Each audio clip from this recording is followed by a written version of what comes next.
Aujourd'hui, on voit comment on passe de ça Tropicana. à ça. Tropicana. Alors, dans cette vidéo, peu importe si vous êtes sur DaVinci, sur Final Cut ou même sur Premiere, on va voir une leçon d'étalonnage, un cours d'étalonnage pour pouvoir vous améliorer, pour corriger aussi mes erreurs que j'ai faites sur Tropicana. Et je suis vraiment fier d'un commentaire qui a trouvé le petit truc qui allait pas. C'est Simon qui disait que oui, il y a trop de saturation et je suis vraiment d'accord avec toi Simon. J'ai trop saturé, je suis allé un peu vite, je suis allé beaucoup trop vite. Comme je vous ai dit, c'est pas une commande client, donc j'ai fait un truc à la va-vite pour vous montrer, pour prendre l'exemple sur qu'est-ce qu'on peut améliorer. Mais c'est un de mes défauts, c'est de ne pas savoir travailler vite et bien. Je suis une tortue, j'ai besoin d'énormément de temps. Et ça, parfois, ça pose défaut, surtout dans notre métier, puisqu'on est sur toujours une contrainte budget, temps, comme vous le savez. Donc c'est vraiment une belle qualité à développer en tant que chef opérateur, en tant que réalisateur, de travailler vite et bien. Moi, je suis allé beaucoup trop vite là. Et en effet, la saturation, elle pose problème parce que c'est trop saturé, ça va enlever ce côté fraîcheur. Tu as vraiment raison Simon, bravo, tu as un bon œil. Ça va enlever ce côté fraîcheur, ça va même repousser certains, surtout en Europe, surtout sur des marchés comme ça où les tendances des modes sont très désaturées. On désature énormément, on n'est pas sur des marchés comme les États-Unis ou la Chine, ou c'est peut-être mon côté un peu chinois qui a tendance à faire un peu bling, un peu tout. Mais oui, et ça peut même repousser certains, du coup je disais, parce que ça peut faire un peu fake. Le orange fake, c'est pas du vrai jus d'orange, vous voyez. Donc on va revoir tout le processus d'étalonnage, comment j'ai étalonné ce packshot, et je vais juste corriger cette saturation pour revenir à quelque chose de peut-être un peu plus efficace et refaire sortir encore plus cette fraîcheur, ce dont en plus j'ai parlé et ce que j'ai pas mis en place. Donc c'est le comble, voilà. Vous voyez, on en apprend tous les jours et je suis content d'avoir mis l'attention dessus et d'avoir fait ça parce que ça m'a appris beaucoup de choses de faire ça. Donc c'est moi le gagnant dans l'histoire. En tout cas, merci pour tous vos commentaires les amis, merci pour toutes vos réactions par rapport à ça. Sachez qu'il y a eu un ou deux commentaires négatifs, je supprime moi. Les commentaires méchants, je supprime. Les jaloux, les envieux, je perds pas mon temps avec ça. Si vous voulez commenter des trucs pas sympas, vous serez supprimé parce que ça sert à rien. Voilà, je ne prends que les commentaires gentils, constructifs et bienveillants. Donc on est sur du RAW, de RAID, on est sur le RAID code, sur un profil RAID White Gamut, donc c'est le top du top pour étalonner. Et vous avez vu qu'on a un peu tout ça, il y a des masques, il y a des courbes, je vais un peu détailler tout ça, je vais essayer d'aller rapidement, mais bien. Je vais essayer de faire vite et bien. Alors, la première chose, c'est que j'ai rétabli un petit peu les contrastes avec une roue des couleurs. Vous savez, vous baissez vos ombres, vous montez votre lumière, vous remettez de la saturation.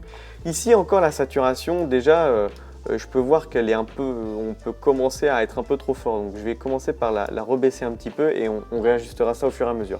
Ce qu'il y a, c'est qu'à la base, on était sur une balance des blancs à 5000 et on était sur quelque chose d'un peu trop chaud.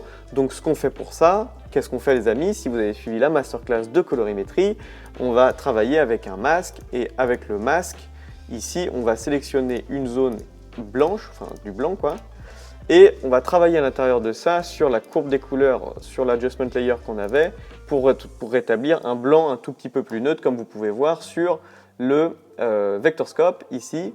Et on va tout simplement baisser pour revenir sur un blanc un peu plus blanc, quoi, un peu plus parfait. Plus on va vers le cercle à l'intérieur, plus on va vers du blanc. Bon, là, vous savez que j'ai motivé un lever de soleil. Ok, donc un lever de soleil, c'est normal que ça ne soit pas un blanc-blanc. C'est normal que ça soit un blanc chaud. Vous voyez? On a 500 de différence. Ensuite, après avoir rétabli vos contrastes et vous rapprocher d'un Rec 709, ici on est toujours dans la conversion colorimétrique. On va travailler sur une deuxième roue des couleurs avec un masque de forme uniquement pour l'étiquette. L'étiquette, c'est hyper important qu'elle ressorte et on a fait plusieurs choses sur ce masque. Déjà, la première chose que vous pouvez voir, c'est qu'il y a un tracking. Plus le masque, plus on va en avant, plus le masque s'agrandit et même plus le masque, vous allez regarder là les hautes lumières ici, plus on avance, plus les hautes lumières vont augmenter, c'est-à-dire comme si j'avais fait un jeu de lumière sur l'étiquette. Je suis sûr que vous ne l'avez pas vu ce masque à la base. Je vais recommencer pour vous montrer comment est-ce qu'on peut faire un masque comme ça.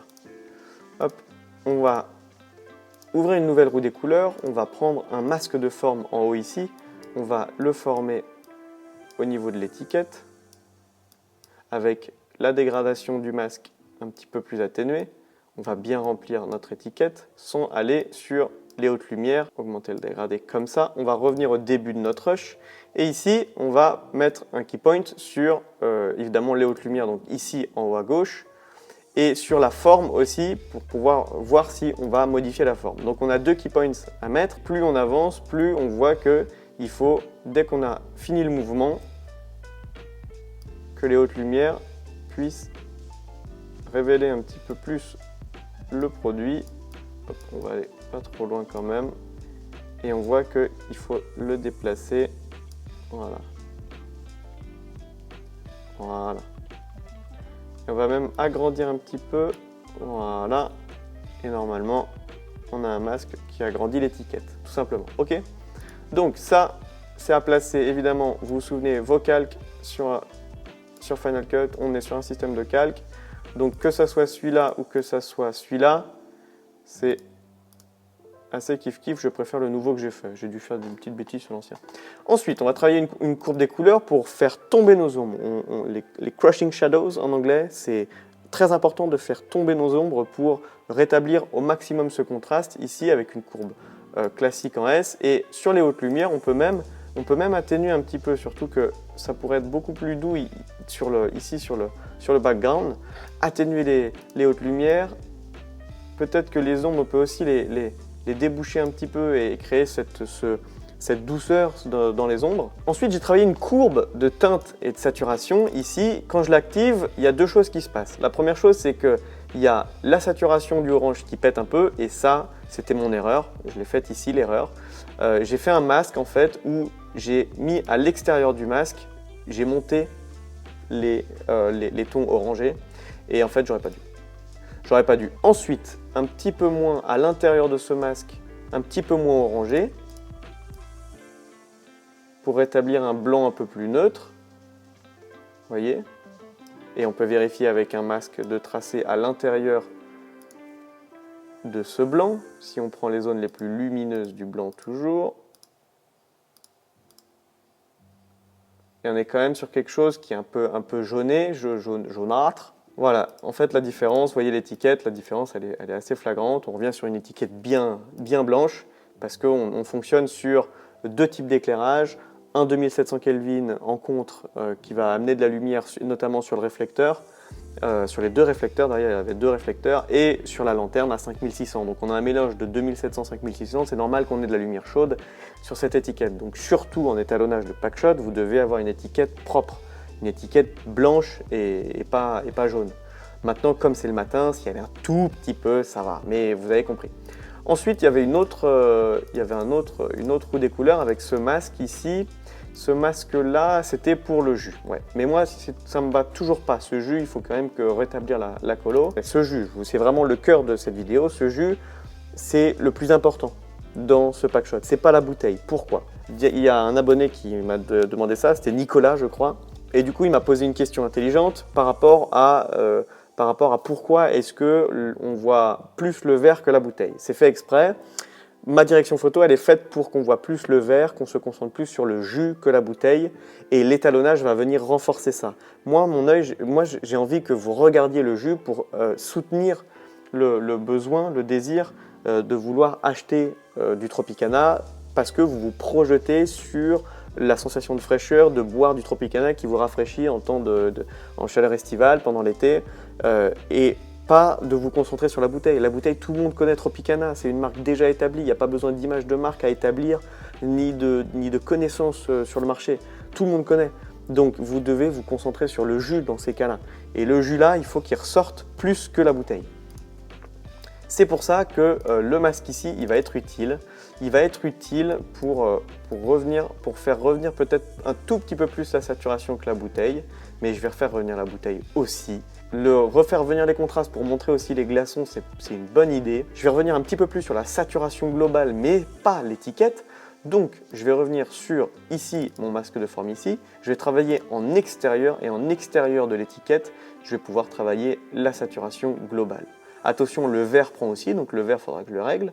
Mais en gros, peut-être que ici, c'est peut-être plus intéressant déjà. Et on a peut-être plus la sensation de fraîcheur qu'avant.